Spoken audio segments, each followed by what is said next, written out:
যুবক কাকে বলে? যুবক আরবিতে বলা হয় শাবাব, যার অর্থ হচ্ছে যুবক অথবা 13 থেকে শুরু করে 14 বছর বয়সী যে সমস্ত ব্যক্তি বা যে মানুষগুলো আছে মূলত তাদেরকেই যুবক বলা হয়। আর যুবক মূলত 3 ধরনের।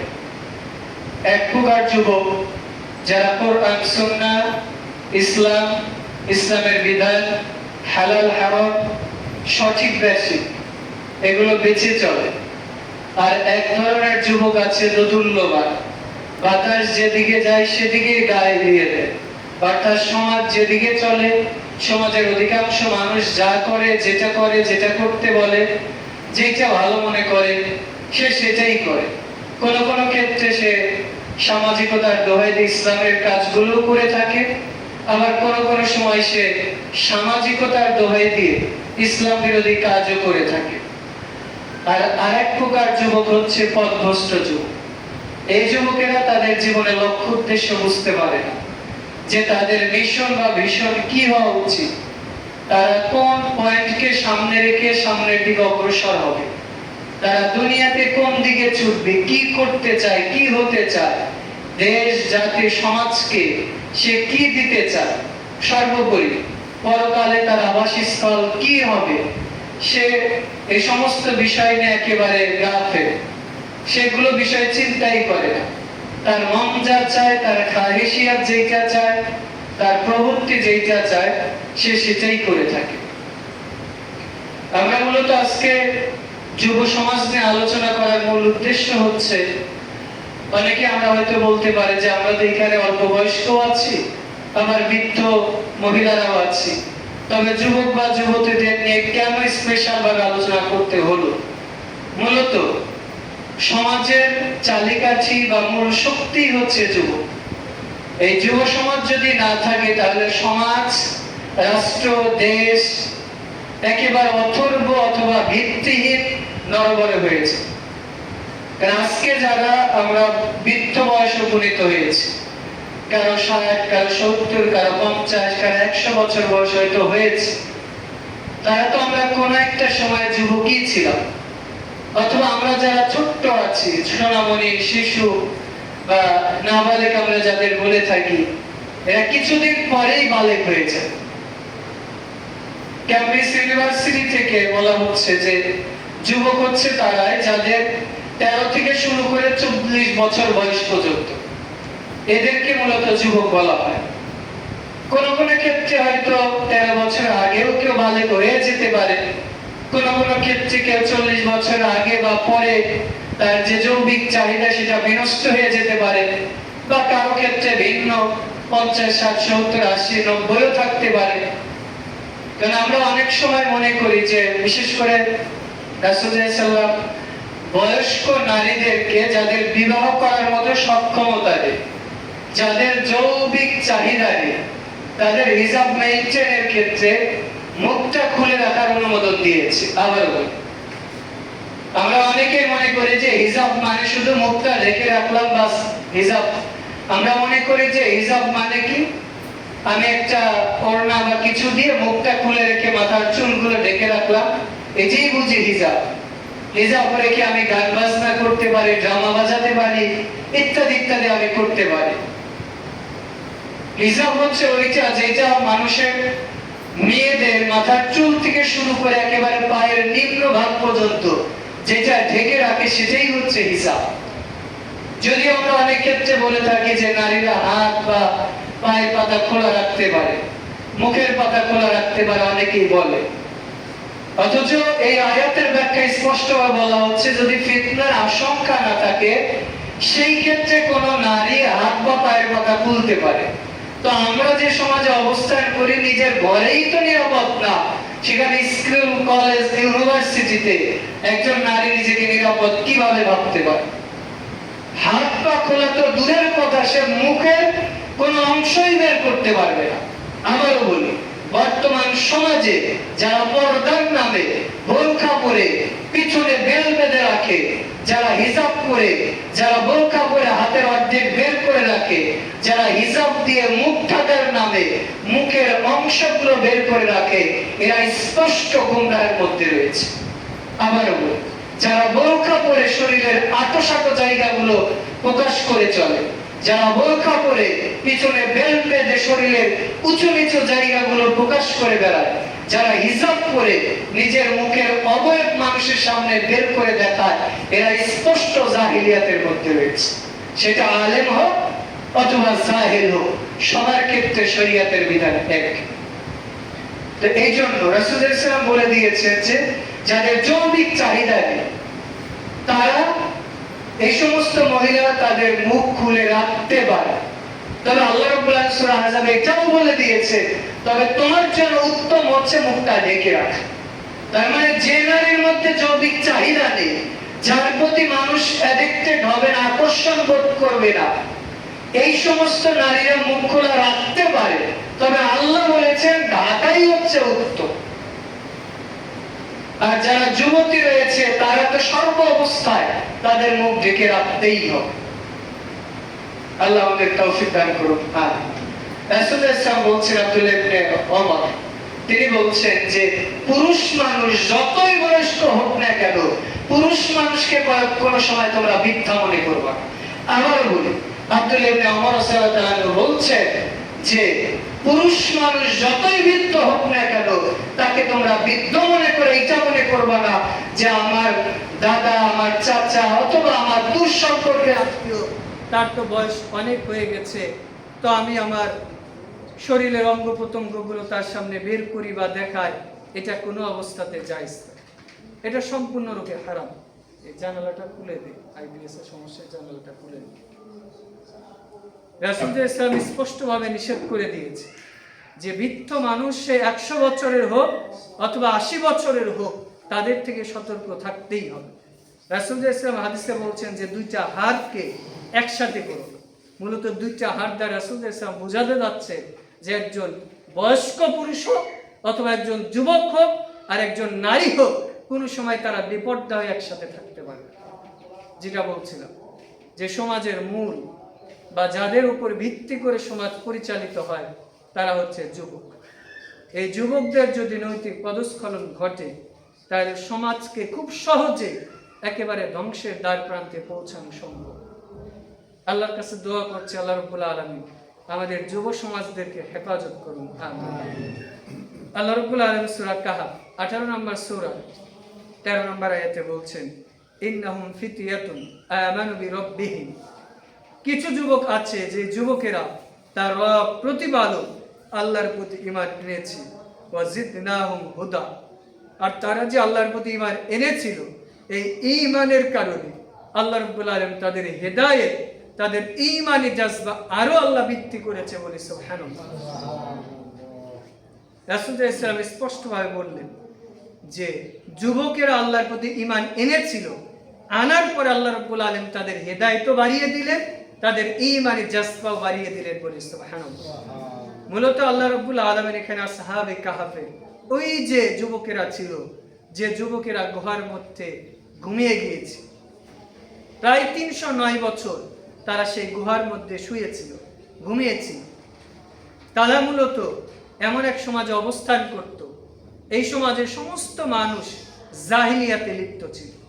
এই সমাজের সমস্ত মানুষ আল্লাহ ছাড়া অন্য মাবুদ, অন্য ঈশ্বরের, অন্য গডের ইবাদত করত। তখন তারা আল্লাহর পথে দাওয়াত দিয়েছে। এবার শাসক বলল, এই যুবকদের যেখানেই পাবা সেখানেই ধরে হত্যা করো। পরবর্তীতে যুবকেরা সমাজ থেকে পালিয়ে একটা গুহার মধ্যে অবস্থান করেছিল।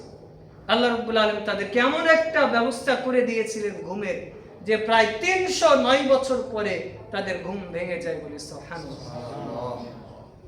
এরপরে যখন তারা সমাজে বের হয়, সমাজের মানুষেরাও তাদের চিনতে পারে না, তাদের ভাষাও বুঝতে পারে। তারা যখন ঘুম থেকে ওঠার পরে বলা বলি করছিল, কেউ বলছিল যে আমরা ঘুমিয়ে গেছি, প্রচন্ড তো ক্ষুধা লেগেছে। কেউ বলছে যে একটু আগেই তো ঘুমালাম, দুপুরে ঘুমিয়েছে, হয়তো আসর বা এখন হয়তো মাগরিব হতে যাচ্ছে।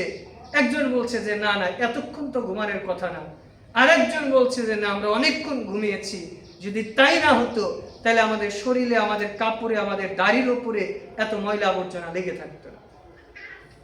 এরপর আরো কিছু যুবক বলছে সামনের দিকে তাকিয়ে যে আগে যেরকম বাইরের গঠন প্রণালী, স্ট্রাকচার যেমন ছিল এরকম নেই। তখন তারা মনে করছে যে হয়তো আমরা অনেকক্ষণ সময় ঘুমিয়েছিলাম। এইবার তাদের কাছে কিছু টাকা ছিল, টাকাগুলো দিয়ে দুইজন যুবককে পাঠিয়ে দিয়েছে যে যাও শহর থেকে খাদ্য কিনে নিয়ে আসো। তো বের হয়েছে, বের হওয়ার পরে তারা রাস্তাঘাট ভালোভাবে চিনে না, তারা যে কথা বলে এই কথাও কেউ বুঝতে পারে না। কোনোভাবে সে বাজারে গিয়েছে, যাওয়ার পরে বাজার থেকে খাদ্য কেনার পরে যখন ওই টাকা দিয়েছে তখন মানুষের মধ্যে হইচই শুরু হয়েছে। কি ব্যাপার, এই লোকগুলোর ভাষাও তো আমরা বুঝতে পারি না, আবার যে টাকা নিয়ে এসেছে এই টাকা তো 300 বছর আগের টাকা। এরপরে পুরো সমাজে, আলহামদুলিল্লাহ, পুরো সমাজের মধ্যে একটা বিশৃঙ্খল পরিবেশ সৃষ্টি হয়ে গেছে। এই সময় তারা জিজ্ঞেস করে এক পর্যায়ে বুঝতে পারলো যে এরাই সেই যুবক যে যুবকেরা গুহার মধ্যে আটকে গিয়েছে। এরপরে সেই যুবকরা দেখে যে ইতিমধ্যে ইসলামের দাওয়াত ওই এলাকাটাতে ছড়িয়ে গিয়েছে। এমনকি ওই যুবকেরা ওই এলাকার যে শাসক ছিল তাকে ইসলামের দাওয়াত দেয় এবং সেই শাসক বা রাজা তিনি ইসলাম গ্রহণ করে বলে আলহামদুলিল্লাহ। এই যে যুবকের আল্লাহর প্রতি ঈমান এনেছিল, জিদনাহুম হুদা, আল্লাহ রাব্বুল আলামিন ঈমানের কারণে তাদের হেদায়েতকে আল্লাহ বৃদ্ধি করে দিয়েছেন বলে সুবহানাল্লাহ। তাহলে এই যুব সমাজই একটা পুরো সমাজকে পরিবর্তন করে দিল। কিভাবে পরিবর্তন করলো? এই যুবকরা যখন গর্ত থেকে বের হয়ে বাজারে গেল, মানুষেরা তাদেরকে ধরে ফেললো, তখন তার ইসলামের দাওয়াত দিল, পুরো সমাজের লোক একসাথে ইসলাম গ্রহণ করলো বলে সুবহানাল্লাহ। এছাড়া যত নবী রাসূল ছিল প্রত্যেক নবী রাসূলকে আল্লাহ রাব্বুল আলামিন যুবক অবস্থাতে নবুয়ত দান করেছে। ইসলামের পথে যারা যুদ্ধ করেছে প্রত্যেক সাহাবী যে সময় যুদ্ধ করেছে তখন তারা যুবক ছিলেন, অর্থাৎ যুবক বয়সে, যুবক অবস্থাতে তারা জিহাদ বা যুদ্ধ করেছে।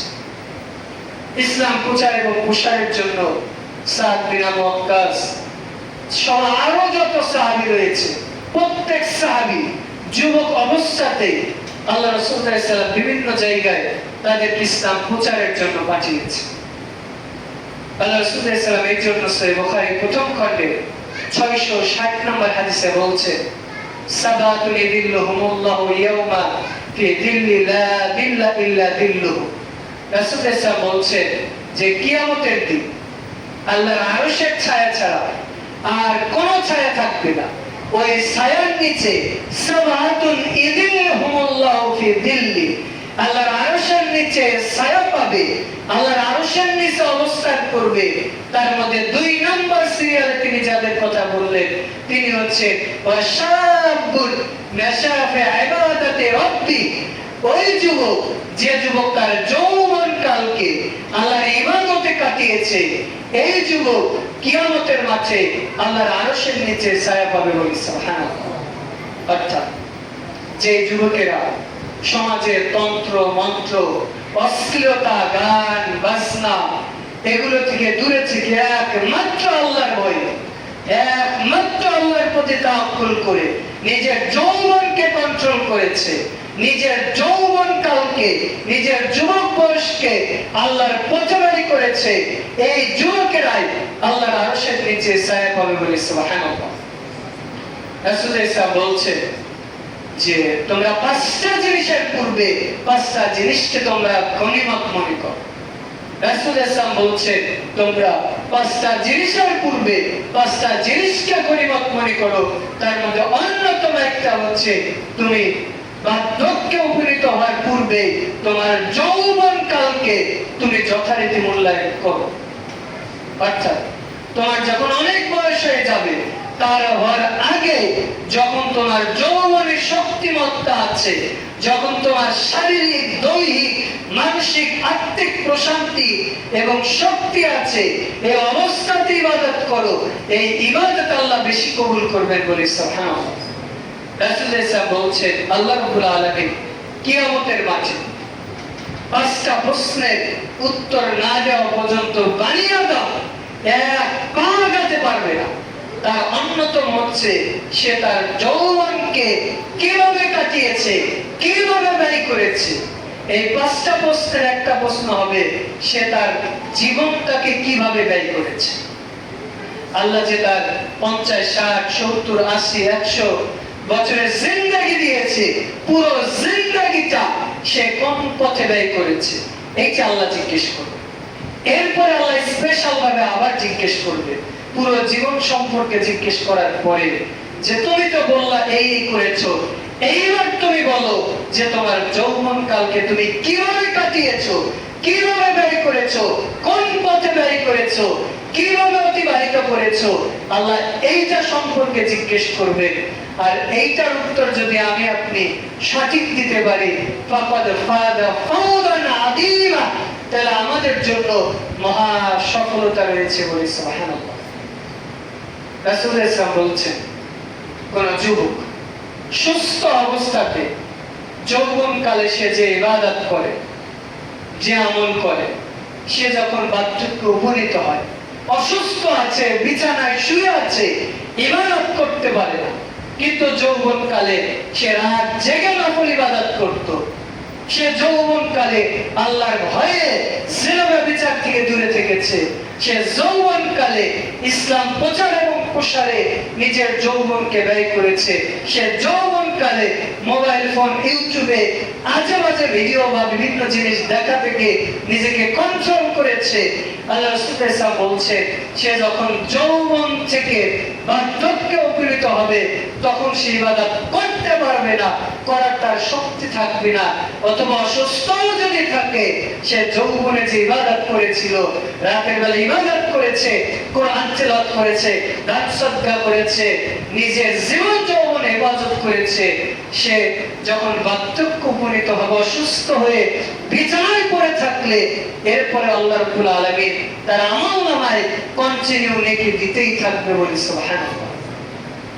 অর্থাৎ আমরা এখন যুবক, তো আমরা এখন যে ইবাদত করব, ধরেন আজকে রাতে একজন ব্যক্তি 20 বছর বয়স সারা রাত ইবাদত করেছে, সে 40 বছর 50 বছর পর্যন্ত সারা রাত নফল ইবাদত করেছে। এবার 60-70 বছর বয়স যখন হবে তখন কি সে আগের মতো ইবাদত করতে পারবে, আগের মতো আমল করতে পারবে? অথবা এখন আমি যেভাবে বক্তব্য দিচ্ছি, আজ থেকে 30 বছর পরে এরকম কি পারবো? মানে এরকম স্পিরিটে বা এইভাবে দ্রুত কথা বলার হয়তো শক্তি বা ক্ষমতা থাকবে। কিন্তু রাসূল ইসলাম বললেন যে যৌবনে আমরা যে কাজটা করেছি, বৃদ্ধ হওয়ার পরে যদি ওই কাজ করতে নাও পারি, আল্লাহ রাব্বুল আলামিন আমাদের আমলনামায় নেকি দিতেই থাকবে বলে সুবহানাল্লাহ। আল্লাহ রাব্বুল আলামিন আমাদেরকে যৌবন কালকে যথাযথ মূল্যায়ন করার তৌফিক দান করুন। আমরা আলোচনা করব ইন্তিহারু শিবাব আসবাব ওয়াসাইলু ইলাজা, অর্থাৎ যুবকদের নৈতিক পদস্খলনের কারণ এবং উত্তোলনের উপায়। ইতিপূর্বে আমরা জানলাম যে যুবক কারা, যুবকের প্রকারভেদ, এগুলো আমরা আলোচনা করলাম যে যৌবন কালকে মূল্যায়ন করার গুরুত্ব। এখন আমরা আলোচনা করব যে যুবকদের পদস্খলনের মূল কারণ কি। প্রথম যে কারণ সেটা হচ্ছে তাকওয়া বা আল্লাহ ভীরুতার অভাব। আমরা যে পাপ করি, মিথ্যা বলি, চুরি করি, জিনা ব্যভিচার করি, ওজনে কম দেই, অপরের হক নষ্ট করি, যেটাই করি না কেন, পাপ যে করি, এটার মূল কারণ হচ্ছে আমার মধ্যে তাকওয়া। কারণ তাকওয়া যদি থাকে তাহলে এই ব্যক্তি পাপ কাজ করতে পারে। আমরা যখন রমাদান মাসে সিয়াম রাখি বা রেখেছি, তখন আমাদের সামনে খাদ্য ছিল না, খাবার ছিল না। অথবা যখন আমি গোসল করতে গিয়েছি তখন দুনিয়ার কোন মানুষকে দেখতে পেত যে আমি এক ঢোক পানি পান করেছি? দেখতে পাবে? অথবা আমি গোসল করলাম, ধরলাম আমার টয়লেটের মধ্যে সিসিটিভি ক্যামেরা আছে, আমি উপরে ঝর্ণা ছেড়ে দিয়েছি, অথবা পট দিয়ে মাথার উপর পানি ঢেলে দিচ্ছি, তো দিতে দিতে এক ঢোক পানি খেয়ে ফেললাম, ওই ক্যামেরায় ধরা পড়বে? দুনিয়ার কোন ক্যামেরা কোন মানুষ যদি ধরতে না পারে, কে পারবে? তো সিয়ামরত অবস্থায় কার ভয়ে আমরা খাদ্য খাইব? আল্লাহর ভয়ে। সিয়ামরত অবস্থায় যে আল্লাহর ভয়ে আমরা পানি পান করি নাই, কোন খাদ্য খাই নাই, ঘরের মধ্যে মধ্যে স্বামী স্ত্রী ছাড়া কেউ ছিল না, এরপরে স্ত্রীর সাথে ফিজিক্যাল সম্পর্ক করি নাই, কার ভয়? আল্লাহ। তো ওই আল্লাহই তো আমাকে আপনাকে যৌবনকে কন্ট্রোল করতে বলেছে। ওই আল্লাহই তো বলেছে ইয়া মাশারাশ শাবাব মান ইসতাতা মিনকুমুল বাত, হে যুবক সম্প্রদায়, তোমরা যারা আছো তোমরা তোমাদের যৌবনকে কন্ট্রোল করো। যদি কন্ট্রোল না করতে পারো তাহলে তোমরা সিয়াম রাখো। এগুনতুল আবসার, তোমার চোখটাকে নিচু করো। আল্লাহ রাসূল সাল্লাল্লাহু আলাইহি ওয়াসাল্লাম বলছেন ইয়া মাশারাশ শাবাব মান ইসতাতা মিনকুমুল বাত, হে যুবকেরা তোমরা তোমার যৌবনকে কন্ট্রোল করো। যদি কন্ট্রোল না করতে পারো ফাতাজাওয়াজ, তুমি বিয়ে করো। যদি বিয়ে করো কি হবে? তোমার যৌবন কন্ট্রোল হবে। আর যদি এই সক্ষমতা না থাকে, দৈহিক, আর্থিক অথবা সামাজিক ভাবে তুমি যদি সামর্থ্যবান না হও, তাহলে তুমি সিয়াম রাখো। এই সিয়ামই তোমার যৌবনকে, তোমার যৌবিক চাহিদাকে কন্ট্রোল করতে সহায়ক হবে বলে সুবহানাল্লাহ। এই জন্য রাসূলুল্লাহ সাল্লাল্লাহু আলাইহি ওয়াসাল্লাম রমাদানের সিয়ামের পরেও তিনি প্রত্যেক মাসে আইয়ামে বীজের 13, 14, 15, সাপ্তাহিক সোমবার, বৃহস্পতিবার, এছাড়া বিশেষ বিশেষ দিনে তিনি সিয়াম রাখতে বলেছেন। কেন? সিয়াম রাখলে আমাদের যে শারীরিক চাহিদা এটা অনেকটা দুর্বল হয়ে যায়, যার কারণে আমাদের যৌবনকে কন্ট্রোল করা অনেকটাই সহজ হয়ে যায়। তাকওয়া কাকে বলে? আমরা তো অনেক সময় দেখি যে সালাত আদায় করে, সিয়াম পালন করে, হজ করে, যাকাত দেয়, এরপরেও মানুষেরা পাপ করে, এরপরেও জিনা করে। এরপরও অনেক যুবক আছে যে জিনা ব্যভিচার করে, অনেক মেয়ের সাথে হারাম রিলেশন করে, মোবাইল ফোনে বাজে কিছু দেখে, ইউটিউব, ফেসবুকে বাজে বাজে বিভিন্ন জিনিস দেখে বা বিভিন্ন পাপ কাজের সাথে লিপ্ত হয়। এর মূল কারণ হচ্ছে তাকওয়ার অভাব। হয়তো সালাত আদায় করেছে, সিয়াম পালন করেছে, দান সদকা করেছে, ভালো কাজ করেছে, কিন্তু আল্লাহর যতটুকু ভয় করা দরকার ছিল ততটুকু। আব্দুল্লাহ ইবনে ওমর রাদিয়াল্লাহু আনহু উবাই বিন কাবকে জিজ্ঞেস করছে মা হিয়া তাকওয়া, আচ্ছা আপনি একটু বলেন তো তাকওয়া কাকে বলে? রাসূল ইসলাম শুধু তো বারবার বলে তাকওয়া অবলম্বন করো, তাকওয়া অবলম্বন করো, উসিকুম বিত্তাকওয়াল্লাহ, আমি তোমাদের তাকওয়া অবলম্বনের ওসিয়ত করছি, আত্তাকুল্লাহ ফাত্তাকুল্লাহ। বিভিন্ন জায়গায় শুধু আল্লাহকে ভয় করতে বলে, তাকওয়া অবলম্বন করতে বলে। তো এইটা কি জিনিস? এইবার তিনি বলছেন, উল্টা তাকে জিজ্ঞেস করছেন, আচ্ছা আপনি কি কোন সময় এমন রাস্তা দিয়ে হেঁটেছেন যে রাস্তার নিচে কাদা, বালি, কাটা এবং দুই পাশে ময়লা, আবর্জনা বা কাদা অথবা কাটা এরকম কিছু আছে? তখন তিনি বলছেন হ্যাঁ। কিভাবে হেঁটেছে? খুব সতর্কতার সাথে, যাতে আমার কাপড়ে, আমার জামা কাপড়ে ময়লা আবর্জনা লেগে না যায়, এমন আমি সতর্ক ছিলাম। এইবার উবাই বিন কাব বলছেন এই তাকওয়া, এটাই তো তাকওয়া। আপনি দুনিয়াতে চলতে গেলে আপনার শরীরে, আপনার কাপড়ে, আপনার দেহে নাপাক যাতে লেগে না যায়, ময়লা আবর্জনা যাতে লেগে না যায়, এই ভয়ে যেমন আপনি সতর্ক থেকেছেন, ঠিক আল্লাহর ভয়ে ভীত হয়ে আপনার আমলের মধ্যে, আপনার ইবাদতের মধ্যে, আপনার কাজের মধ্যে, আপনার মুআমালাতের মধ্যে যাতে কোনো হারাম কিছু ঢুকে না যায়, যে কাজ করলে আল্লাহ নারাজ হয় এই কাজ থেকে দূরে থাকা, এটাই হচ্ছে তাকওয়া বলে সুবহানাল্লাহ। তাকওয়াবান হওয়ার জন্য বড় লম্বা জুব্বা পরার প্রয়োজন হয়। তাকওয়াবান হওয়ার জন্য হাজী হওয়ার প্রয়োজন নাই। তাকওয়াবান হওয়ার জন্য কাবা ঘর থেকে, মক্কা থেকে সেই ইহরামের কাপড় অথবা কাবা ঘর থেকে তাসবিহ নিয়ে আসা, লম্বা লম্বা টুপি পরা, রুমাল পরা, লম্বা লম্বা জুব্বা পরার মাধ্যমে তাকওয়াবান হওয়া যায়। আমরা তো আমাদের দেশে তাকওয়াবান বলতে মনে করি যে বিশেষ করে যাদের জুব্বা বড়, পাঞ্জাবি বড়, যারা হজ উমরা করে এসেছে, সাধারণত যারা হাজী মানুষ হজ করেছে তারা তাকওয়াবান হয়, যেই স্বাভাবিক। তবে আমরা যেটা মনে করি যে হয়তো একজন প্যান্ট শার্ট পরে আছে, হালাল হারাম বেঁচে চলে, সে হয়তো তাকওয়াবান, কিন্তু বরং আল্লাহ রাব্বুল আলামিন বলছেন যে ইন্নামা ইয়াখশাল্লাহ মিন ইবাদিহিল উলামা, ওই ব্যক্তি হচ্ছে আলেম, ওই ব্যক্তি হচ্ছে তাকওয়াবান যে আল্লাহকে ভয় করে। আল্লাহর ভয়ে হালাল হারাম বেঁচে চলে, সেই তাকওয়া। সে একজন মেথরও হতে পারে, একজন মুচিও হতে পারে, একজন চাষাও হতে পারে, একজন আলেম হতে পারে, আবার ইমাম হতে পারে। যার অন্তরে আল্লাহর ভয় আছে সেই হচ্ছে তাকওয়া। আর কেউ যদি তাকওয়া অবলম্বন করে, সে হয়তো অন্য আমল কম করে, সালাত, সিয়াম, হজ, যাকাত, হয়তো ফরজ সালাত আদায় করে, দান সদকা তেমন করে না, রমাদানে শুধু সিয়াম রাখে, ইবাদতে কমতি আছে, কিন্তু তাকওয়া আছে, ঈমান আছে, আল্লাহ এদেরকে ভালোবাসেন, এরপরেও এদেরকে ভালোবাসেন। আর যদি তাকওয়ার সাথে অন্যান্য গুণাবলী থাকে, তাহলে তো আল্লাহ তাদের ভালোবাসবে। কারণ আল্লাহ রাব্বুল আলামিন সূরা রহমানে বলছেন, ওয়ালিমান খাফা মাকামা রাব্বিহি জান্নাতান, যে ব্যক্তি আল্লাহর সামনে দাঁড়াতে ভয় করে তার জন্য রয়েছে দুইটি জান্নাত। সুবহানাল্লাহ। তাহলে যুবকদের নৈতিক পদস্খলনের প্রথম কারণ হচ্ছে তাকওয়াহীনতা, অর্থাৎ তার মধ্যে আল্লাহর ভয় নেই। তাকওয়া না থাকার কারণে যুবকদের নৈতিক পদস্খলন বা নৈতিক অবক্ষয় হচ্ছে। 2 নম্বর কারণ যেটা, সেটা হচ্ছে সালাত পরিত্যাগ করা। যদি কোনো ব্যক্তি সালাত আদায় না করে, এই ব্যক্তির দ্বারা পাপ প্রকৃলতা বেশি হওয়ার সম্ভাবনাই রয়েছে।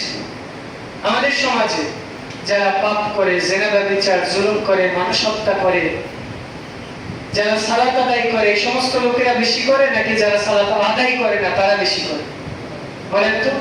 এই যে আমরা যারা মসজিদ মাদ্রাসায় আসি, তারা পাপ কাজ বেশি করি নাকি যারা আমাদের বিভিন্ন নীতি নৈতিকতার সবক দেয়, দিন ধর্ম বলতে কিছুই মানে না, তারাই বেশি পাপ পঙ্কিলতা করে? মানে যারা নীতি নৈতিকতার সবক দেয়, এক হাতে আইন করে সিগারেট পাবলিক প্লেসে পান করলে 300 থেকে 2000 টাকা জরিমানা, আর এক হাত দিয়ে সিগারেটটা, এক হাত দিয়ে জরিমানা লাগে। যে মোটরসাইকেল আইন না মানলে, হেলমেট না পরলে তাকে জরিমানা করতে হবে, আরেক হাত দিয়ে 500 টাকা দিয়ে ওর আইন লঙ্ঘন করে ফেলে। এমন আছে কি না? তো এগুলোকে আমরা দাড়ি টুপিওয়ালা মানুষেরা করি, সালাত আদায়কারী মানুষেরা করি। হয়তো আমাদের মতো দাড়ি টুপিওয়ালা কেউ করলেও করতে পারে, সেইটা ভিন্ন কথা। কিন্তু পাপ অধিকাংশই তারা করে যারা সালাত আদায় করে, যারা দিন মানে না, যারা দিন থেকে গাফেল, এরাই বেশি পাপ করে। কারণ আল্লাহ নিজেই বলেছে সূরা আন-কাবুত 29 নম্বর সূরার 45 নম্বর আয়াত, ইন্নাস সালাতা তানহা আনিল ফাহশাই ওয়াল মুনকার, নিশ্চয়ই সালাত মানুষকে অশ্লীল অবৈধ কাজ থেকে দূরে রাখে। তবে সালাতের মতো আদায় করতে হবে, নামকা অস্তে শুধু মুরগির মতো ঠোকর দিয়ে রুকু সিজদা করলাম, সালাত পড়লাম মানুষকে দেখানোর জন্য, এই সালাত আল্লাহ কবুল করবেন না। হয়তো এই সালাতের কারণে আল্লাহ দুনিয়াতে কিছু আমাদের বেনিফিট দিবে। কি দিবে? হয়তো কিছু মর্যাদা দিবে, কিছু সম্মান দিবে, কিছু টাকা পয়সা দিতে পারে, কিন্তু আখিরাতে এই সালাত আমার আপনার কোনো উপকার করতে পারবে না। রাসূল ইসলাম একদিন খুতবা দিচ্ছে, এরপরে একজন সাহাবী মসজিদে ঢুকেই বসে যাচ্ছে। তখন রাসূল ইসলাম তাকে বললেন, তুম ফাসাল্লি রাকাতাইন, দাঁড়াও, তুমি 2 রাকাত সালাত আদায় করো। এরপর ওই লোকটা 2 রাকাত সালাত আদায় করলো। অন্য riwayate আছে যে রাসূল ইসলাম একদিন বসে আছেন মসজিদে, একজন সাহাবী এসে একবার সালাত আদায় করলো। রাসূল ইসলাম বলল যে কুম ফাসাল্লি লাম তুসাল্লি, দাঁড়াও, তুমি সালাত আদায় করো, তুমি সালাত আদায় করো। ওই লোক একবার, 2 বার, 3 বার আদায় করলেন। করার পরে বলছেন, রাসূল ইসলামকে বলছেন যে ফাসাল্লি, তুমি সালাত আদায় করো, লাম তুসাল্লি, তুমি সালাত আদায় করোনি। মূলত এখানে রাসূল সাল্লাল্লাহু লাম শব্দটা ব্যবহার করেছেন নাফি জাহাত, মানে অতীতকালকে নাকচ করেছে, অতীতকালে তুমি কোন সালাত আদায় করোনি। এই লোকটা রাসূল সাল্লাল্লাহু সামনে এত সুন্দর করে 3 বার সালাত আদায় করলে, এরপর রাসূল সাল্লাল্লাহু কি বললেন? তুমি সালাত আদায় করোই। রাসূল সাল্লাল্লাহু এটা বললেন না যে সালাত হয়েছে কিন্তু একটু ভুল আছে, সালাত হয়েছে দেখি কম কম, সালাত হয়েছে কিন্তু রুকুনে ভুল আছে। রাসূল কি বললেন? যে তুমি সালাত আদায় করোই। একজন ব্যক্তি ওযু করে এসেছে, ওযু করে আসার পরে আপনি তাকে বললেন যে আপনি যান আবার অজু করে আসেন। একবার, দুইবার, তিনবার অজু করেছে, হয়তো তার হাতটা ভালোভাবে ভেজে নেয়, তো আপনি তাকে বলছেন যে যাও বা যান ভালো করে অজু করে আসেন। তো আপনি তো এটা বলবেন না যে তুমি বা আপনি অজু করেনি, এটা কি বলবো? হয়তো আমরা লাগে অনেক সময় একটা কাজ যখন আমরা বারবার বলি, তখন আমরা বলি যে আরে তুমি এই কাজটা করোই। ধরেন একটা ছাত্রকে আমি একটা জিনিস লিখতে দিলাম, বারবার শিখিয়ে দিচ্ছে, ভুল করেছে, তখন আমি ওকে বলবো যে আমি জানি যে ও করেছে, এরপরে বলবো যে আরে তুমি বাড়িতে পড়োই। তার মানে ওর অতীত কালকে আমি নাকচ করলাম, মানে যেইভাবে এই কাজটা করা উচিত ছিল ও সেই কাজটা ওইভাবে করে। তার মানে সালাত যেইভাবে আদায় করা উচিত ছিল ওইভাবে আদায় করেনি, যার কারণে রাসূল ইসলাম বললেন যে তুমি সালাত আদায় করোই। এইটার ব্যাখ্যা মৌলিকভাবে দুইটা হতে পারে। এক, সালাতের হুকুম আহকাম ঠিকভাবে করে। দুই, সালাতের হুকুম আহকাম হয়তো ঠিকভাবে আদায় করেছে, কিন্তু তার নিয়তের মধ্যে বিশুদ্ধতা ছিল না, যার কারণে আল্লাহ তার সালাতটা কবুল করবে। কারণ কিয়ামতের মাঠে সর্বপ্রথম আমার আপনার যে জিনিসের হিসাব নেওয়া হবে সেটা কিসের? সালাত। ফাইন সালাত সালাহা সাইরু আমালি, যদি সালাতের হিসাব বেঠিক হয়ে যায়, আমাদের হজ, যাকাত, দান সদকা আর কোন হিসাব আল্লাহর কাছে কাজে আসবে না। ঈমান এবং তাকওয়ার পরে আমাদের সালাত জরুরি। যদি সালাত ঠিক না হয় তাহলে কোন আমল আল্লাহর কাছে কবুল হবে না। আল্লাহ আমাদের সঠিকভাবে সালাত আদায় করার তৌফিক দান করুন। আমিন। যুব সমাজে নৈতিক পদস্খলনের ৩ নম্বর কারণ হচ্ছে কোরআন পরিত্যাগ করা, কোরআন তেলাওয়াত না করা, কোরআন অনুযায়ী আমল না করা, কোরআনের শিক্ষা না করা এবং কোরআনের প্রচার এবং প্রসার সমাজে না করা। মৌলিকভাবে এখানে কয়েকটা কথা বলেছে। এক, কোরআন পড়তে জানে কিন্তু কোরআন তেলাওয়াত করে। দুই, কোরআন পড়তেও জানে পড়ে কিন্তু কোরআন অনুযায়ী আমল করে না। তিন, কোরআন পড়ে এবং যে আমলগুলো আছে নিজে করে কিন্তু মানুষকে করতে বলে। চার, কোরআন নিজেও শেখে না, মানুষকে শেখাতেও উদ্বুদ্ধ করে না। পাঁচ, বরং কোরআন থেকে নিজেও গাফেল, মানুষকে কোরআন থেকে দূরে রাখে। এরা সবাই পথভ্রষ্ট,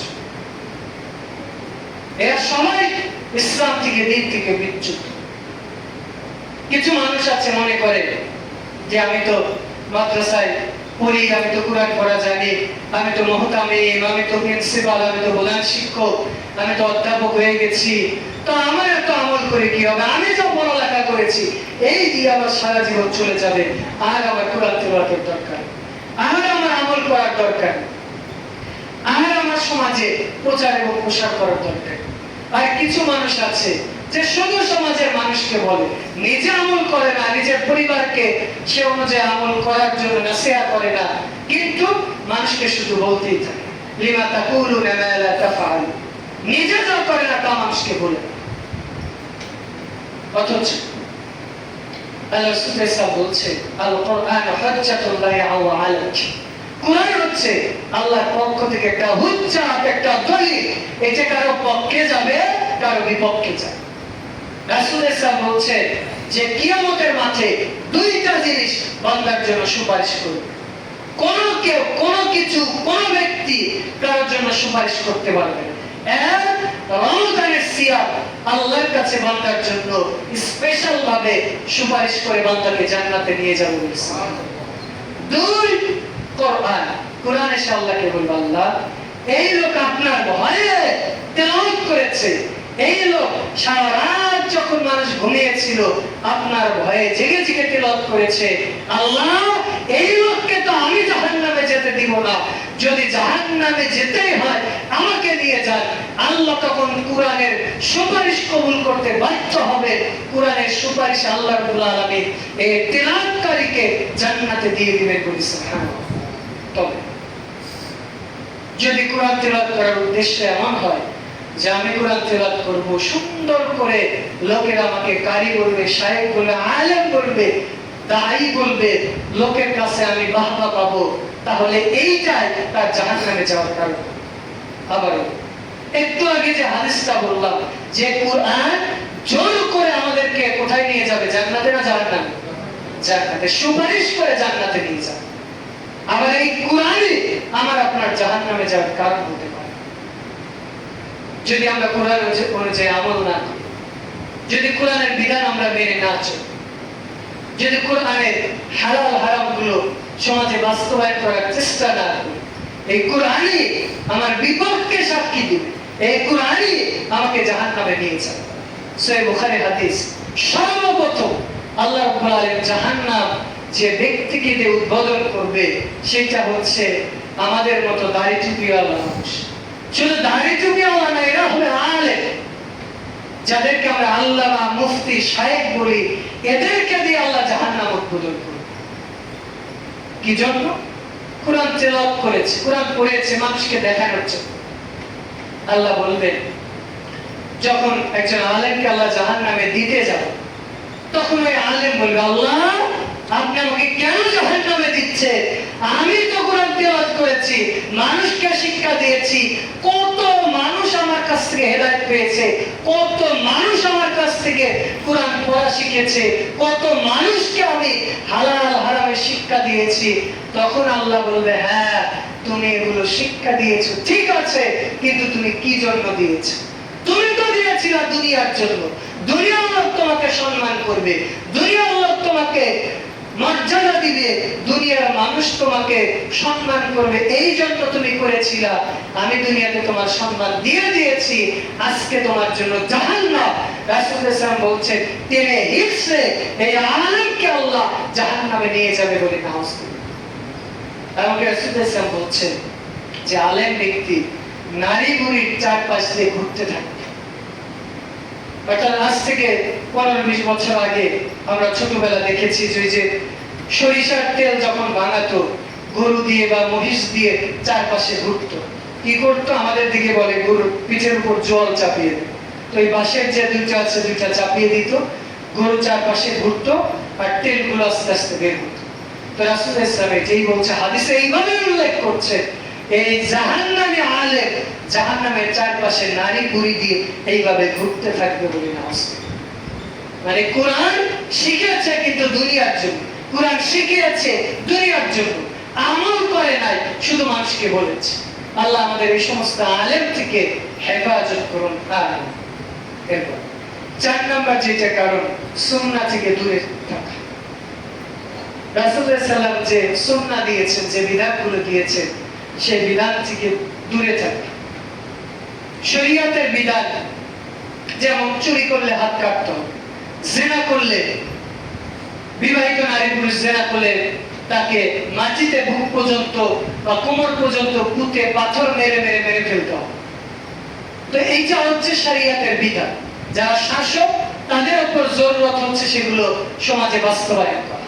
কিন্তু কেউ যদি সেগুলো ইগনোর করে, যে না এই সমাজে চলবে না, মধ্যযুগীয়, সেই যুগীয় ইত্যাদি ইত্যাদি বলে, তাহলে এই ব্যক্তি ঈমান থেকে খারিজ হয়েছে। আর আরেকটা আছে, এই ব্যক্তি জানে যে হালাল, এটা হারাম, কিন্তু সেটা বাস্তবায়ন করতে পারে না, তার ক্ষমতা নেই বা যে কোনো কারণে করতে পারে না। সে হয়তো ফাঁসে অথবা জাল, অথবা আমরা যেরকম সাধারণ মানুষ অন্তর থেকে চায় চুরি করলে হাত কেটে দেয়, অন্তর থেকে চায় জিনাকারীকে পাথর মেরে মেরে মেরে ফেলুক, ধর্ষণকারীকে পাথর মেরে মেরে মেরে ফেলুক, এইটা আমরা চাই, কিন্তু আমাদের ক্ষমতা। এই ক্ষেত্রে আমাদের আল্লাহর কাছে দোয়া করতে হবে, চিন্তা ফিকির করতে হবে, সামাজিক আমাদের সচেতনতা গড়ে তুলতে হবে, যে আমাদের দায়িত্ব।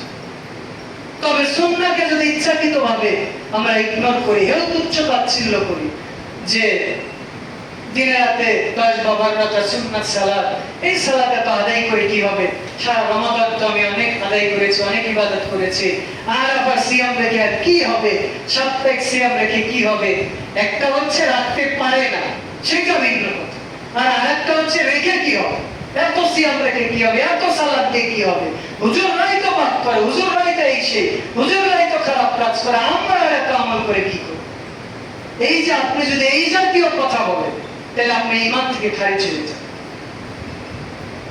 এই যে আমরা যারা হুজুর আছি, ইসলাম কি আপনি হুজুর দিয়ে জাস্টিফাই করবে নাকি কোরআন এবং হাদিস দিয়ে করবে?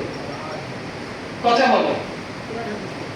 আমি আজকে এখানে জুব্বা পরে খুতবা দিচ্ছি, ধরেন আমার এই জুব্বাটা সৌদি আরব থেকে আমার চাচা হজ থেকে নিয়ে এসেছে, তো আমি কাবা থেকে সেই জুব্বা পরে খুতবা দিচ্ছি, কোরআনের কথা বলছি। এই জুব্বা পরে যদি আমি আমার রাতের অন্ধকারে পতিতালয়ে যাই, তাহলে আমার জন্য জায়েজ হয়ে যাবে? অথবা আপনি দেখছেন না, হুজুর তো জুব্বা পরে খুতবা দিয়েছে, টুপি পরে খুতবা দিয়েছে, ওই জুব্বা পরে পতিতালয়ে গিয়েছে, ওই জুব্বা পরে হুজুর ইয়াবা খাচ্ছে, তার মানে এটা জায়েজ হয়ে গেল নাকি হুজুর করেছে দেখে আপনারা পাঁচজন সবার জন্য জায়েজ? একটু আগেই যেটা বললাম যে হুজুরদের দিয়েও কিন্তু আল্লাহ জাহান্নাম উদ্বোধন করবে, তবে সব হুজুর এক না, সব হুজুর ভালো হবে এমন না, সব আলেমই খারাপ হবে এমন না। আপনাকে যেটা করতে হবে, কোরআন এবং হাদিস দিয়ে আলেমদেরকে হুজুরদের যাচাই বাছাই করতে হবে। কোরআন এবং হাদিসের সবককে হুজুরের কথা যতটুকু আপনি মানবেন, যেটা নেই সেটা হুজুর কেন আবার ইমাম বললেও আমাকে আপনাকে মানতে হবে। আজকে আমাদের সামাজিক নৈতিক অবক্ষয়ের এটাও একটা কারণ, আমরা হুজুরদের দিয়ে ইসলামকে যাচাই বাছাই করি। আমরা বলি এই হুজুর এই বলে, ওই হুজুর ওই বলে, তো আপনাকে হুজুরের কথাকে মানতে বলেছে। আজকে যে খুতবা দিলাম, হাদিস নাম্বার বলেছি, আয়াত নাম্বার বলেছি, মিলিয়ে দেখেন, যদি আমার কথার পক্ষে দলিল থাকে আপনি আমল করেন, যদি না থাকে আপনাকে আমল করতে হবে। এই জন্য আমাদেরকে সুন্নাহ যেগুলো আছে, ছোট হোক এবং বড় হোক, প্রত্যেকটা সুন্নাহকে আমাদের মেনে চলার চেষ্টা করতে হবে। আল্লাহ আমাদের সেই তৌফিক দান করুন। আমিন। ৫ নাম্বার যেটা, কোরআন এবং হাদিস সালাফে সালেহিনের বুঝ অনুযায়ী বুঝতে হবে। সালাফে সালেহিন অর্থাৎ আমাদের উত্তরসূরি যারা রয়েছে, সাহাবী তাবেঈন যারা ছিলেন, তারা যেইভাবে কোরআনের আয়াতের ব্যাখ্যা, কোরআনের তাফসীর, হাদিসের ব্যাখ্যা যেইভাবে বুঝেছে, ঠিক একইভাবে আমাকে আপনাকে সেই বুঝ অনুযায়ী আমল করতে হবে। কিন্তু নিজের ইচ্ছা মতো, নিজের হুজুরের কথা মতো কোরআনের আয়াত নিজের সুবিধা মতো হাদিসের অপব্যাখ্যা করে সেই অনুযায়ী আপনি চলবেন, এর কারণে যুবকদের এবং সমাজের নৈতিক পদস্খলন ঘটে। ৬ নাম্বার, শরীয়তের পরিপূর্ণ জ্ঞান অর্জন করা। অর্থাৎ যুব সমাজ শরীয়তের পরিপূর্ণ জ্ঞানের অভাবে তাদের নৈতিক পদস্খলন ঘটে। তারা বুঝে না যে কোনটা হালাল কোনটা হারাম, কোনটা করা যাবে কোনটা করা যাবে। অনেকে আছে ফ্রিল্যান্সিং করে, অনলাইনে বিভিন্ন কাজ করে, কোনটা হালাল কোনটা হারাম বুঝতে পারে। অনেক সময় আছে ই-কমার্সে ফ্রিল্যান্সিং অনেকে কাজ করে, যে বর্তমান আধুনিক যুগ, আপনি ফ্রিল্যান্সিং এ কাজ করে, ইসলাম সেটা জায়েজ করেছে। তবে আপনি যদি ফ্রিল্যান্সিং করতে যে এমন কাজ করেন যে কাজগুলো করতে গেলে আপনি অমুসলিমদের বিভিন্ন সিম্বল ব্যবহার করতে হয়, অথবা অমুসলিমদের বিভিন্ন ধর্মীয় কৃষ্টি কালচার অথবা উৎসব, এই জাতীয় কিছুকে আপনাকে সেখানে কাজ করতে হয়, অথবা নারী পুরুষ একাকার করে সেখানে ফটো দিতে হয়, অথবা এই জাতীয় কিছু করতে হয়, সেটা আপনার জন্য জায়েজ। যারা ইউটিউবে ফেসবুক থেকে ইনকাম করে, এটা জায়েজ রয়েছে, তবে শর্ত আপনি ইউটিউব ফেসবুকে মনিটাইজেশন করেছে, যদি আপনার ইউটিউব ফেসবুকে উলঙ্গ নারী এসে ডান্স করে, ওইটা আপনার জন্য হারাম। আপনাকে সহজেই আমি বলি, এই যে আমি খুতবা দিচ্ছি এখানে, এখন যদি আমি খুতবা থেকে নেমে যে একটা পতিতালয়ে নারীকে এখানে নিয়ে এসে দাঁড়িয়ে দিই, আপনি আমাকে এখানে জীবন্ত রাখবেন? ধরেন জীবন্ত রাখলে আমাকে সম্মানের সাথে এখান থেকে বের হতে দিবেন? বুঝতে পেরেছেন কি? একটু বোঝার চেষ্টা করুন। এটা আমি খুতবা দিতে দিতে বাইরে বের হই, একটা পতিতালয়ের মেয়েকে নিয়ে আসলাম। কাকে? কথা বলে, একটা খারাপ মেয়েকে নিয়ে এসেছি, বেপর্দা নিয়ে নারীকে নিয়ে এসে এখানে দাঁড় করিয়ে দিয়ে তাকে দিয়ে নাচাবো। আপনি এটা মেনে নিবেন? মেনে নিবেন? এইটা আপনি মেনে নিচ্ছেন না, আপনি ইউটিউব ফেসবুকে বিভিন্ন ভাবে মনিটাইজেশন করে ইসলামে ওয়াজ নসিহত ছেড়ে দিচ্ছে। দেখতে দেখতে ধরেন আমার এই খুতবাটা বিভিন্ন ইউটিউবে হয়তো ছাড়ে বা ছাড়ে, তো ওইটা যদি মনিটাইজেশন চ্যানেল হয়, আমার খুতবা দেখতে দেখতে একটু পরে দেখবেন বিজ্ঞান নারী এসে ডান্স শুরু করেছে। কি দেখা যায় না? তো ওইটা তো আপনি দেখাচ্ছে গিলছে, আর এইটা আর ওইটার মধ্যে পার্থক্য কি? পার্থক্য আছে। পার্থক্য এইটা, এটা সরাসরি আল্লাহ করা। আপনি তো ওই বক্তব্যটা অনেক সময় মসজিদে এসেও দেখেন, দেখেন না? দেখি না আমরা? সহজেই বোঝার চেষ্টা করি। যারা ইউটিউব ফেসবুকে ইনকাম করে, তারা করবে, জায়েজ রয়েছে। তবে ওইখানে যদি বেগানা নারী দেখা যায়, অস্থির কালে কিয়ামত পর্যন্ত বলে গেলাম ওইটা জায়েজ। আবারও বলে গেলাম কিয়ামত পর্যন্ত এটা জায়েজ হবে। তো অনলাইন ইউটিউব থেকে আপনি ইনকাম করা জায়েজ রয়েছে। শরীয়তের যে বিধান রয়েছে এগুলো আপনাকে মেনে চলতে হবে। মেনে চলে আপনাকে সেই অনুযায়ী হালাল হারাম যাচাই বাছাই করে ইনকাম করতে হবে। এরপরে 7 নাম্বার, যুবকদের নৈতিক পদস্খলনের কারণ আলেমদের, আল্লাহওয়ালা হক্কানি আলেমদের অনুসরণ না করা। অনেকে আছে যে নিজের ইচ্ছা মতো চলে, শরীয়তের বিধান একটু আগে বলেছি যে আলেমদের অন্ধ অনুসরণ করা যায়, আর এখন বলেছি আল্লাহওয়ালা রব্বানিয়া আলেমদের সোহবতে থাকা মানে আলেম যে কথাগুলো বললো তার মধ্যে যে ভালো বৈশিষ্ট্য আছে সেটা আপনি মেনে চলার চেষ্টা করুন। রাসূল সাল্লাল্লাহু বলছেন তুমি আলেম হওয়ার চেষ্টা করো, যদি না পারো আলেমদের ভালোবাসো, আলেমদের সোহবতে থাকো, যদি সোহবতে না থাকতে পারো অন্তত তাদের ভালোবাসো। এতে কি হবে? অন্তত আপনি পাপ কাজে জড়িত হবে, পাপ কাজে লিপ্ত হবে। এই জন্য যুবকেরা যারা আছে অথবা আমরা যারা আছি, যেই কাজই করি, যেই ব্যবসা বাণিজ্য করি, আধুনিক যুগ, নতুন নতুন বিভিন্ন ব্যবসা বাণিজ্য বের হচ্ছে, আপনি সেটা হালাল নাকি হারাম, বিশেষ করে বিভিন্ন ব্যাংকিং সেক্টর আছে, এমএলএ আছে, ডেস্টিনি আছে, অথবা বিভিন্ন ব্যাংকিং ব্যবস্থা যেগুলো আছে এগুলো সম্পর্কে আপনাকে আলেমদের কি ফতোয়া, কি মাসআলা মাসাইল, এগুলো বিশুদ্ধভাবে জেনে এরপর এখানে আপনাকে ইনভলভ করতে হবে। অন্যথায় আপনি কখন হারামে নিমজ্জিত হয়ে যাবেন সেটা আপনি বুঝতেই পারবেন। 8 নম্বর যেটা কারণ সেটা হচ্ছে বিপদগামী অর্থাৎ দুষ্কৃত বন্ধুদের সহবতে থাকা। রাসূল সাল্লাল্লাহু বলছেন লা তুসাইব ইল্লা মুমিন, মুমিন ছাড়া অন্য কাউকে অন্তরঙ্গ বন্ধু হিসেবে গ্রহণ করো। রাসূল সাল্লাল্লাহু মুমিনদেরকে অন্তরঙ্গ বন্ধু হিসেবে গ্রহণ করতে বলেছেন। রাসূল সাল্লাল্লাহু বলছেন তুমি দুনিয়াতে যার সাথে বন্ধুত্ব করবা, কিয়ামতের মাঠে তার উপরে আল্লাহ তোমাকে উঠাবে। রাসূল সাল্লাল্লাহু আবু দাউদ 4833 নম্বর হাদিসে বলছে আর রাজুল আলা দীনি খলিল, একজন ব্যক্তি তার বন্ধুর যে চরিত্র রয়েছে তার উপরে সে দুনিয়ার জীবন বাস্তবায়ন করে, এর কারণে আল্লাহ রাব্বুল আলামিন কিয়ামতের মাঠেও তাকে ওইভাবে উঠাবে। রাসূল সাল্লাল্লাহু বলছেন সব বন্ধুর উদাহরণ হচ্ছে একটা আতরওয়ালার মতো। আতর দেখ অথবা না দেখ, তার কাছ থেকে যেমন সুঘ্রাণ পাওয়া যায়, ঠিক আল্লাহওয়ালা দিনদার বন্ধুর সহবতে গেলে আল্লাহ তার মধ্যে এরকম সুঘ্রাণ বা তাকওয়া দিয়ে দেয়। আর অসৎ বন্ধু হচ্ছে হাবুড়ালার মতো, আপনি তার সহবতে গেলে সে আগুনের চিতা বা আগুন আপনাকে দেখ অথবা না দেখ অন্তত দুর্গন্ধ আপনি পেয়ে যান। অর্থাৎ অসৎ বন্ধু হচ্ছে দুর্গন্ধের মতো। রাসূল সাল্লাল্লাহু বলছেন ওই কোনাতে যারা আছে একটু এদিকে চেপে আসে, এই বিশাল হাসান তোমরা এদিকে চলে আসো, এদিকে সবাই চেপে আসো, এদিকে একটু চলে আসি, যারা পরে কোনাতে জায়গা আছে কোনার দিকে আমরা চলে যাই। রাসূল সাল্লাল্লাহু বলছেন যে নেক বন্ধুর সহবতে থাকতে হবে, কারণ নেক বন্ধুর আমল অনুযায়ী আল্লাহ রাব্বুল আলামিন তার বন্ধুর ঈমান বা আমলের পরিবর্তন করে। এরপরে 9 নম্বর যেটা কারণ সেটা হচ্ছে আমাদের যুব সমাজের সবচেয়ে বড় সমস্যা হচ্ছে এইটা, মানে এইটাই আমাদের হাইকোর্ট জজকোর্ট হয়ে গেছে। সারা পৃথিবীর সবকিছু আজকে আমাদের এই মোবাইলের কারণে হচ্ছে। মোবাইলের কারণে হচ্ছে বলতে দেশের প্রধানমন্ত্রী যত না ব্যস্ত, আমাদের দেখবেন 12, 14, 15 বছর বয়সের যুবকরা তার চেয়ে বেশি ব্যস্ত। রাস্তায় হাঁটবে দেখবেন ও টিপতেই আছে, মোবাইলে গর্ত আছে নাকি গাড়ি আছে টেরি পায় আছে না? এই মোবাইলে ও ভিডিও করবে, ব্লগ করবে, করতে যে ট্রেনের সামনে লাফ দেয়, বাসের সামনে লাফ দেয়, কত কিছুই না করে। এই মোবাইলই যুব সমাজের নৈতিক পদস্খলনের অন্যতম কারণ। খুতবার শেষ দিকে এসে এই পয়েন্টটা আরেকটা পয়েন্ট বলে শেষ করে দেবো ইনশাআল্লাহ।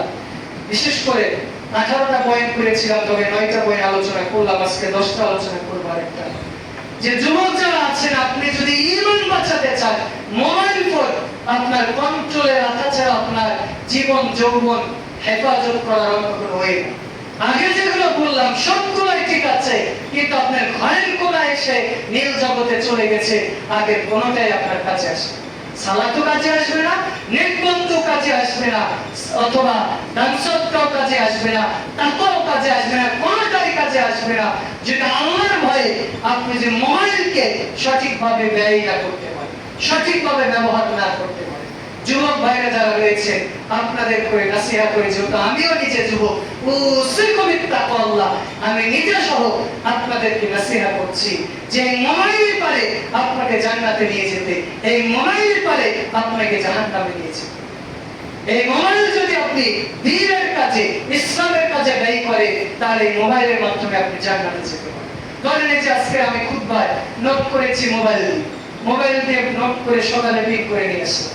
তো আমি যদি এই মোবাইল দিয়ে আজে বাজে বিভিন্ন চটি গল্প পড়তাম, বাজে নিউজ জগতের ভিডিও দেখতাম, তাহলে আমি নেকির পরিবর্তে পাপ করতাম।